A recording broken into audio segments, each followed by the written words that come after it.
Alright, we've already gone over the broader picture surrounding version 7.0, including the new region, the upcoming characters, and the entire stellar reaction system. But the latest beta wave also introduced several important mechanical changes that seriously affect how you'll approach team building, and none of these details were included in the previous videos. So now it's time to break everything down. Let's start with the new artifact sets. There are two brand new sets designed around stellar reactions, and understanding both of them is extremely important. The first one is the dedicated Stellar Swirl artifact set. Its two-piece effect grants 18% ATK. The four-piece activates whenever you trigger Stellar Swirl, and this is where things become a little confusing. The English translation currently states that the four-piece provides a 16% ATK bonus, while the Chinese version instead lists it as 16% crit rate. Those are completely different effects, and judging by the surrounding context, the Chinese description is almost certainly the accurate one. Assuming that's correct, the full effect grants 16% crit rate together with 40% increased Stellar Swirl damage whenever it activates. That's an incredibly strong effect. The downside is entirely tied to the activation requirement. Your character has to personally trigger the Stellar Swirl reaction, and Cryo characters simply cannot do that consistently in most situations. Cryo doesn't remain on enemies as an aura in the normal way, meaning Cryo carries are unable to activate this four-piece effect themselves. Either that interaction gets adjusted before release, or Cryo damage dealers will likely end up using completely different artifact sets.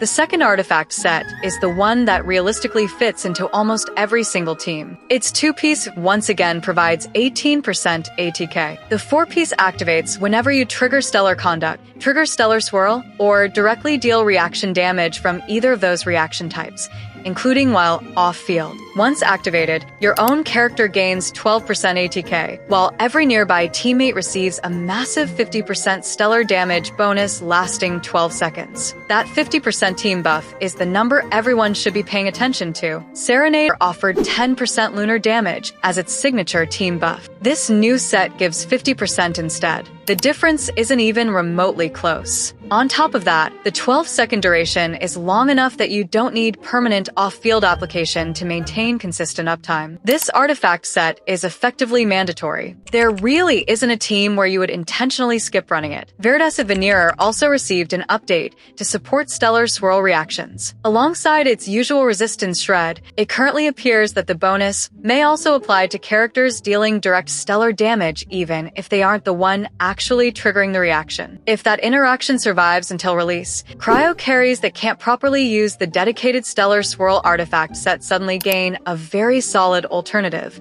through VV instead. It creates a slightly unconventional situation where your Cryo damage dealer ends up wearing the traditional Anemo shred set, but based on the current calculations, the numbers absolutely justify doing it. Now, let's move over to the new weapons. The Traveler's free 5-star signature sword is obtained through Statue of the 7 Exploration in Snezhnaya, and once it's fully unlocked, the passive is genuinely impressive. It comes with 608 base ATK, a crit rate secondary stat, and its passive continuously stacks crit damage for every element the Traveler has resonated with throughout the entire journey. Since there are 7 elements, that translates into a 42% crit damage passive. Add another 40% ATK buff that can activate even while off-field, and you're looking at a weapon capable of competing with actual limited signature 5 stars across most Traveler builds. Every version of the Traveler benefits from equipping it, including all of the older elemental variants. The new craftable weapons are also worth discussing one by one. The craftable bow grants 120 elemental mastery after using your skill, making it a direct upgrade for Linnea compared to her previous best craftable weapon. It offers greater flexibility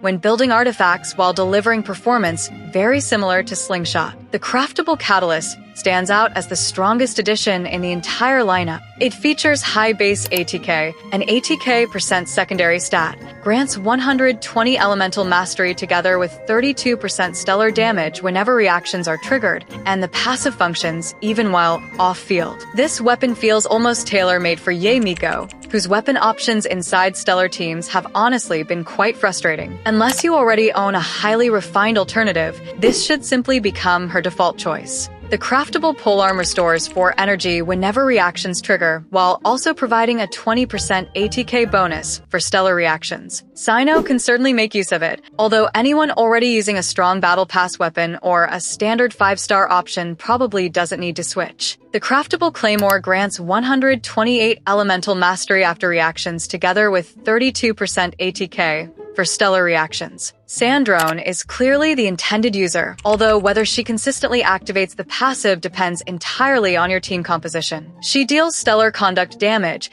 without always being the character who actually triggers the reaction, so the value changes depending on your setup. Finally, the craftable sword comes with an elemental mastery substat alongside additional ATK and stellar damage whenever its passive activates. Now, on to the character changes. Mizuki received by far the biggest adjustments introduced in this beta wave. Her elemental skill now replaces its normal Anemo hits with Stellar Swirl hits whenever stellar conditions are active. Stellar Swirl scaling works differently from regular Anemo damage because its motion values scale with elemental mastery in a unique way, and an optimized Mizuki build comfortably reaches well above 1000 yen. That allows her to double dip into both the base reaction damage and the stellar damage bonus she's already providing to the entire team during her skill window. The damage numbers currently being reported are extremely high. Most players across the community fully expect some sort of nerf before launch, and that's probably the safest expectation. Even if the scaling does get reduced, though, the underlying mechanic remains extremely valuable. She buffs stellar damage for the entire team during her skill based on her own elemental mastery. She shreds enemy resistances at C2,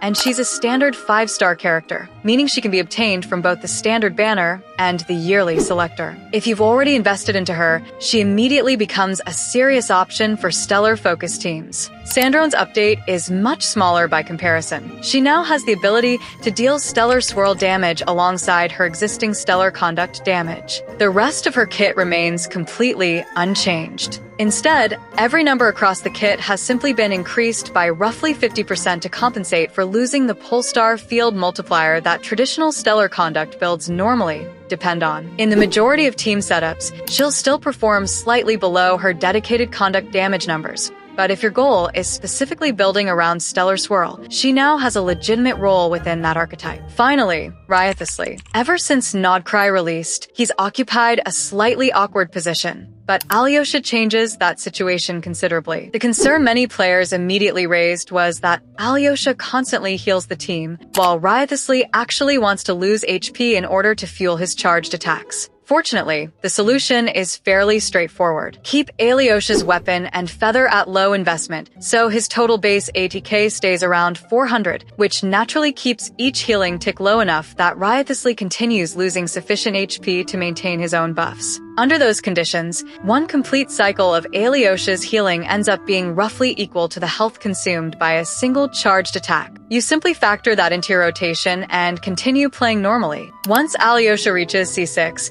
the additional team buff becomes large enough that this comfortably turns into Wriothesley's strongest available team at the moment. If you've already built Wriothesley and you're planning to obtain Alyosha through the Archon quest, this is absolutely the composition you should be using. That wraps up everything introduced in the latest beta wave that wasn't covered in the earlier videos. The entire Stellar ecosystem is evolving very quickly, and with every new beta update, the strongest team structures are becoming much easier to identify. We'll continue covering everything as the beta progresses, so subscribe if you want to stay ahead of every major change. See you in the next one. All right, now we're talking.